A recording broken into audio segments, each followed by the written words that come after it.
Hello दोस्तों, आप सभी का स्वागत है मेरे यूट्यूब चैनल में। आज की कहानी है कैसा ये इश्क है भाग 11। रोशनी के हाथ से फ़ोन छूटकर नीचे गिर गई और वो लड़खड़ाकर दीवार से लग गई। जैसे ही दिव्या ने रोशनी की हालत देखी, वो भागकर उसके पास आई और फ़ोन उठाकर कान पे लगाते हुए बोली, हेलो, कौन बोल रहा है? दूसरी तरफ से, हेलो मैम, मैं एमके हॉस्पिटल से बात कर रही हूँ। मिस्टर लक्ष्य शर्मा का एक्सीडेंट हो गया है। उनकी कंडीशन बहुत सीरियस है। कल से आपको फ़ोन लगा रहे हैं, मैसेज भी कर चुके हैं, पर कोई रिस्पांस नहीं आया। प्लीज़ जल्दी हॉस्पिटल आइए। इतना बोलकर फ़ोन काट दिया। दिव्या का दिमाग भी काम करना बंद कर दिया था। रोशनी रोशनी दीवार से लगकर बैठ गई और फपक कर रोने लगी। दिव्या दिव्या उसको सीने से लगा लिया और वो भी रोने लगी, पर जैसे तैसे खुद को संभाला और अपने कांपते हुए आवाज में बोली, रोशनी, संभाल खुद को। लक्ष्य को कुछ नहीं होगा। तुझे पता है ना, वो बंदर बहुत प्रैंक्स करता है। तो चल, हम दोनों जाकर उसको मार लगाते हैं। रोशनी उसकी कमर पर हाथ लपेटकर जोर जोर से रोने लगी और सिसकते हुए बोली, भाई, उनको कुछ नहीं होगा ना? उनको कुछ हो गया तो मैं।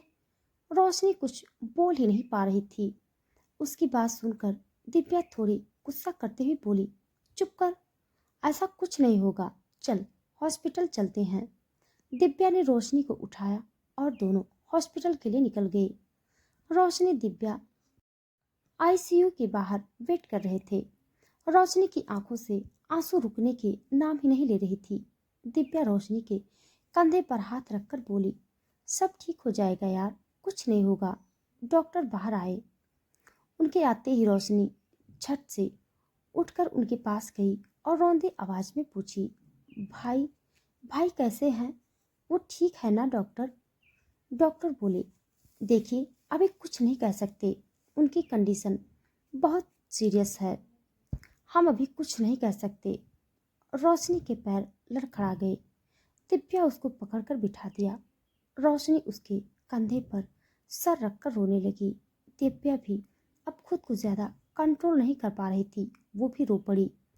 शाम का वक्त, अभी तक लक्ष्य की कंडीशन में कोई सुधार नहीं आया था। रोशनी और दिव्या लैपटॉप में गौर से कुछ देख रहे थे। लक्ष्य का एक्सीडेंट हाईवे में होने के कारण दिव्या ने सीसीटीवी फुटेज मंगाई थी। दिव्या हैरानी से बोली, ये तो मलिक फैमिली का टैग है ना? मतलब ये कार मलिक्स का है। रोशनी, क्या मतलब? भाई का एक्सीडेंट विहान ने करवाया था? रोशनी गुस्से में उठी और जाने लगी। तभी दिव्या उसका हाथ पकड़कर रोकते हुए पूछी, कहाँ जा रही हो? रोशनी गुस्से से बोली, विहान मलिक से मिलने। उसको मेरे ऊपर गुस्सा था तो मुझ पर निकालना चाहिए था, पर उसने लंबी सांस लेकर, मैं उसको नहीं छोड़ूंगी, मार दूंगी उसे। दिव्या उसको समझाने की कोशिश करते हुए बोली, देख रोशनी, जल्दबाजी में कोई गलत डिसीजन मत ले, ठंडे दिमाग से सोच। रोशनी दिव्या का हाथ झटक कर बोली, सोच लिया। रोशनी गुस्से में वहां से निकल गई। दिव्या सर पकड़कर बैठ गई। इधर मौरा और लीचा को पता चल चुका था कि रोशनी विहान की मेंशन जा रही है, जिसे सुनकर दोनों ही डर गए और रोशनी को रोकने के लिए निकल पड़ी। दूसरी तरफ रोशनी मेंशन के गेट के बाहर खड़ी थी। सिक्योरिटी गार्ड उसको रोक के रखे थे, पर रोशनी जिद कर रही थी। तभी रोशनी को एक आइडिया आया। वो उनसे बोली, माफ कर दीजिए अंकल।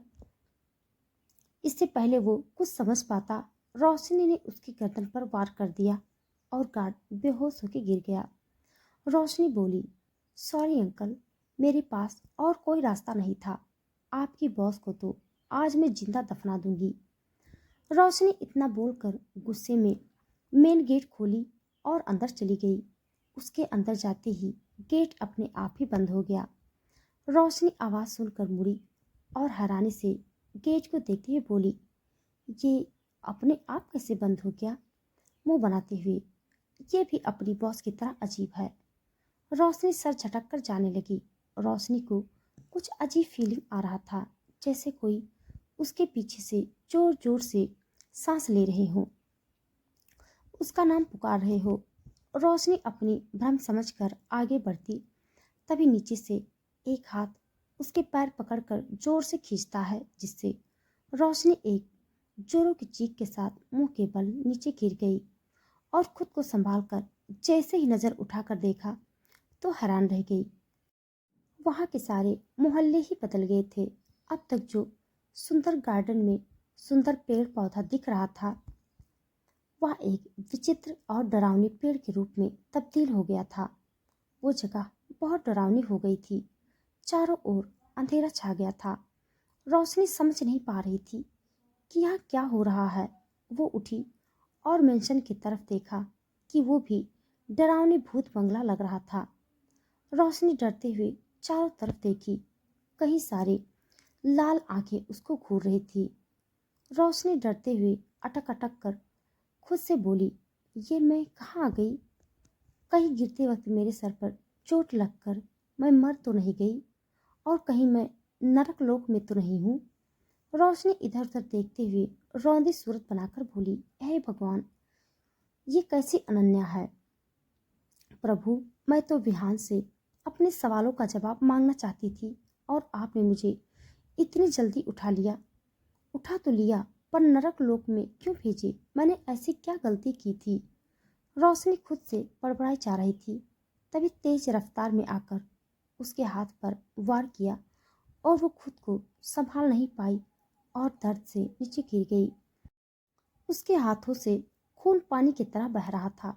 रोशनी नीचे गिरते ही बहुत सारे रक्त पिचास उसको घेर लिया। रोशनी के खून की सुगंध उनको खींच रहा था। रोशनी रोते हुए बोली, कौन हो तुम लोग? प्लीज मुझे छोड़ दो। सारे रक्त पिचास उस पर हमला करने के लिए आगे बढ़े ही थे कि विहान तेजी से रोशनी के ऊपर आकर उसको कवर कर लिया। रोशनी आंखें बंद किए हुए थी। रोशनी जमीन पर लेटी थी और विहान उसके पीठ पर था। रोशनी आंखें खोली तो सामने विहान का चेहरा था। वो दोनों एक दूसरे के बिल्कुल करीब थे। रोशनी हैरानी से उसको देखते हुए पूछी, तुम कैसे मरे? विहान गुस्से और चिढ़ से पूछा, व्हाट? रोशनी बोली, मैं तो गिरकर मर गई और भगवान मुझे डायरेक्ट नरक की टिकट्स दे दिए, पर तुम कैसे मरे विहान? विहान गुस्से में उसके चेहरे के बिल्कुल करीब आकर बोला, अपनी बकवास बंद करोगी? रोशनी बोलने को हुई, तभी विहान बोला, अगर एक भी शब्द बोली तो इनसे पहले मैं तुम्हें मार दूंगा। रोशनी बिल्कुल चुप हो गई और उसको देखने लगी। विहान के बीच में आने से सारे वेम्पायर्स भड़क गए और विहान की पीठ पर वार करने लगे। विहान का दर्द से चीख निकल गया। रोशनी डर और चिंता से पूछी, विहान, क्या तुम ठीक हो? विहान आंखें खोला और रोशनी की डरी हुई चेहरे को देखकर उसकी आंखों में अपने हाथ रख दिया, जिससे रोशनी पल भर में सो गई। वैम्पायर्स विहान पर वार कर रहे थे कि तभी एक जोर की हवा के झोंका से सभी वैम्पायर्स हवा में उड़ गए और अलग अलग दिशाओं में गिर गए। ये वार कोई और नहीं, करण जीवन और कृतिका ने किया था। कृतिका चिल्लाकर विहान से बोली, भाई, जल्दी से रोशनी को लेकर अंदर जाइए, हम यहाँ सब संभाल लेंगे। विहान हामी भरा और उठने लगा। उसकी पीठ में दर्द हो रहा था। एक वेम्पायर उस पर वार करने के लिए आगे बढ़ा ही था कि विहान ने जोर से उस पर वार किया और गुस्से में चिल्लाया, जिससे सारे वेम्पायर्स शांत पड़ गए। विहान सबको घूरते हुए गुस्से में चिल्लाकर बोला, मुझ पर वार करोगे? अपने वैम्पायर किंग पर सजा मिलेगा, एक एक को सजा मिलेगा। विहान की बात सुनकर सभी वैम्पायर डर गए और घुटने के बल बैठकर सर झुकाकर बोले, हमें माफ कर दीजिए किंग, हमारी कोई गलती नहीं है, वो इंसानी लड़की ने हमें उकसाया था। विहान गुस्से से कृतिका, करण और जीवन से बोला, इन सभी को काल कोठरी में बंद कर दो। जब तक मैं आदेश न दूं तब तक इनमें से किसी को बाहर नहीं निकालना चाहिए और इनको कड़ी से कड़ी सजा मिलनी चाहिए। विहान इतनी गुस्सा में बोल रहा था कि सभी वैम्पायर की जान हलक में अटक गया था। सभी डरे सहमे सर नीचे करके बैठे थे। विहान सबको देखकर बोला, सब अपनी सांसें रोक लो। उसके कहते ही सभी अपनी सांसें रोक लिया। विहान रोशनी को गोद में उठाया और मेंशन के अंदर चला गया। रोशनी की आंखें खुली तो वो सोफे पर लेटी हुई थी और उसके इर्द गिर्द विहान, जीवन, करण और कृतिका खड़े थे। रोशनी को सर भारी हो रहा था और वो अपनी आंखें बंद कर ली। तभी उसको सब याद आने लगा। वो चौंक कर उठी और अपने हाथ को देखी और हैरान रह गई क्योंकि उसके हाथ में कोई घाव के निशान नहीं थे। रोशनी हैरानी से विहान की तरफ देखी। इसकी जैकेट में खून लगा हुआ था। क्या हम जिंदा हैं? विहान एक बार अंदाज करते हुए गुस्से में पूछा, तुम यहाँ क्यों आई हो? किसने कहा तुम्हें यहाँ आने के लिए? रोशनी भूल ही गई थी कि वो क्यों आई है। लक्ष्य को याद करते ही रोशनी को गुस्सा आने लगा और वो गुस्से से चिल्ला पड़ी, तुम्हें नहीं पता कि मैं यहाँ क्यों आई हूँ? नहीं जानते तुम? मुझे लगा था कि तुम्हारे अंदर थोड़ा तो इंसानियत होगा, पर नहीं, तुम पूरे के पूरे हैवान हो। रोशनी विहान के पास जाकर उसकी कॉलर पकड़कर झकझोरते हुए गुस्से में रोते हुए बोली, तुम्हें मेरे ऊपर गुस्सा था ना? फिर तुमने मेरे भाई पर अटैक क्यों करवाया? मुझे मारते क्यों किया तुमने ऐसा? क्यों? रोशनी रोते हुए गुस्से से आपको देख रही थी। वहीं विहान को कुछ समझ नहीं आ रहा था और असमंजस से उसको देखते हुए बोला, क्या बकवास कर रही हो तुम? मैं तुम्हारे भाई का अटैक क्यों करवाऊंगा? तुम्हें शायद गलतफहमी हुई है। इसमें आगे वो कुछ बोल पाता। रोशनी जोर से एक थप्पड़ दे मारी। सभी हैरान थे।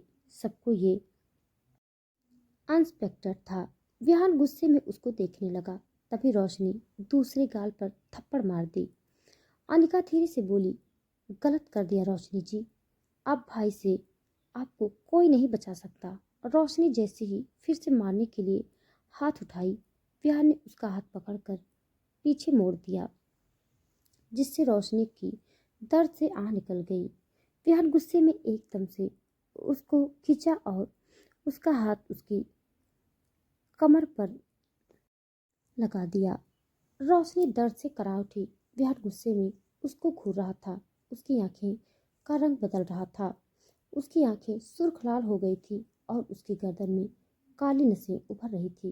रोशनी विहान के बदलते रूप देखकर डर गई और घबराते हुए बोली, विहान, तुम्हारी आंखें?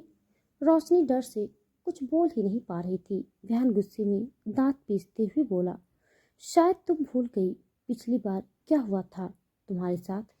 आज फिर से तुमने वही गलती दोहराई। तुमने आज तक एक नहीं 3 गलतियां की है। एक मेरे घर आने की, दूसरी मुझ पर हाथ उठाने की, तीसरी मुझ पे गलत इल्जाम लगाने की, और इसकी सजा सिर्फ मौत है। रोशनी डरते हुए कांपती हुई आवाज में पूछी, कौन हो तुम? विहान उसकी गर्दन पकड़कर ऊपर उठाया और चिल्लाकर बोला, मैं रक्त पिचास हूँ, वैम्पायर किंग। तो दोस्तों, आज के लिए बस इतना। इसके आगे का भाग जानने के लिए आप सब मेरे साथ बने रहिए। हमारी कहानी आप सबको कैसी लग रही है कमेंट बॉक्स में जरूर बताइएगा। तब तक के लिए धन्यवाद।